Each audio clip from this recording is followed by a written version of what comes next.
আসসালামু আলাইকুম, কেমন আছেন সবাই?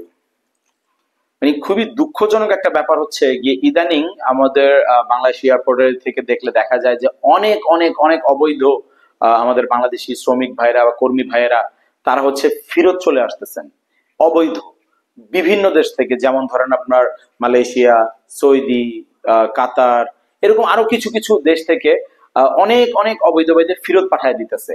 সো এই জিনিসটা দেখে আসলে খুব খারাপ লাগছে। আপনাদের কাছে একটা রিকোয়েস্ট, আপনারা যেই এজেন্সির মাধ্যমে যান না কেন, আপনার ভিসাটা বৈধ কিনা বা আপনি আদৌ এই দেশে যে বৈধ হইতে পারবেন কিনা বা বৈধ হওয়ার সুযোগ আছে কিনা, এই ব্যাপারগুলো ভাই ভালো করে জেনে শুনে লক্ষ লক্ষ টাকা দিয়ে যাচ্ছেন, আসার পরে ভাই জীবনটা শেষ।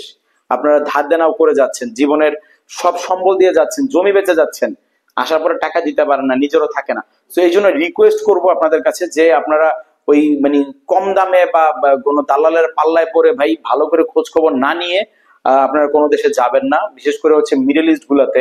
কারণ অবৈধ গিয়ে আপনার ওই জায়গায় বৈধ হওয়াটা কষ্ট, বৈধ হতে পারেন না, অবৈধভাবে থাকেন, এই জিনিসটা নিয়ে আসলে আমাদের খুব খারাপ লাগে।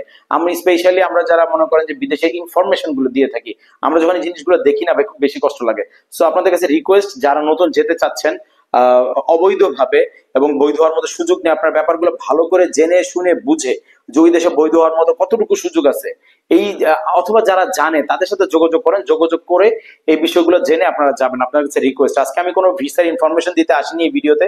নর্মালি আমরা হচ্ছে বিভিন্ন দেশ নিয়ে ভিসার ইনফরমেশন গুলো দেই, কিন্তু আজকে ভিসার ইনফরমেশন দিব না। আপনাদের জাস্ট একটু সতর্ক করা, যে যারা দেখেননি এই নিউজগুলো এখন পর্যন্ত, তাদের জন্য যে আপনারা একটু ভালো করে যাচাই বাছাই করে তারপরে যাবেন।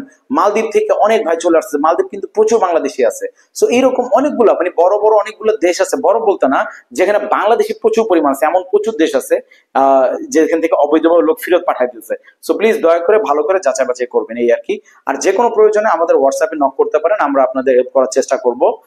প্লিজ দয়া করে ডাইরেক্ট কল দিবেন না ভাই, প্রচুর ব্যস্ততার মধ্যে থেকে অনেক সময়। সো আপনি কল দিয়েছেন, কথা বলতে পারেন, অনেকে মনোক্ষুণ্ণ হয়ে যান। সো এই জন্য সবাইকে বলি, প্লিজ দয়া করে হোয়াটসঅ্যাপে মেসেজ দিয়ে রাখেন, ফ্রি হলে আপনাদের হেল্প করার চেষ্টা করব। কিন্তু আবার অনেক বেশি হেল্প হয়ে গেলে আবার তখন সমস্যা হয়ে যায়। ব্যস্ততার মধ্যে একজনের যদি আপনার সারাদিনই প্রশ্ন করতে থাকে, উত্তর দেওয়া যায় না। সো আপনাদের যতটুকু জানার প্রয়োজন আমাদের শর্টকাটে মেসেজ দিয়ে রাখবেন, আমরা অতটুকু আপনাদের রিপ্লাই করার চেষ্টা করবো ইনশাল্লাহ। সো আজকে আর বেশি লম্বা করবো না, দেখা হবে আগামী ভিডিওতে। ততক্ষণ পর্যন্ত আল্লাহ হাফেজ।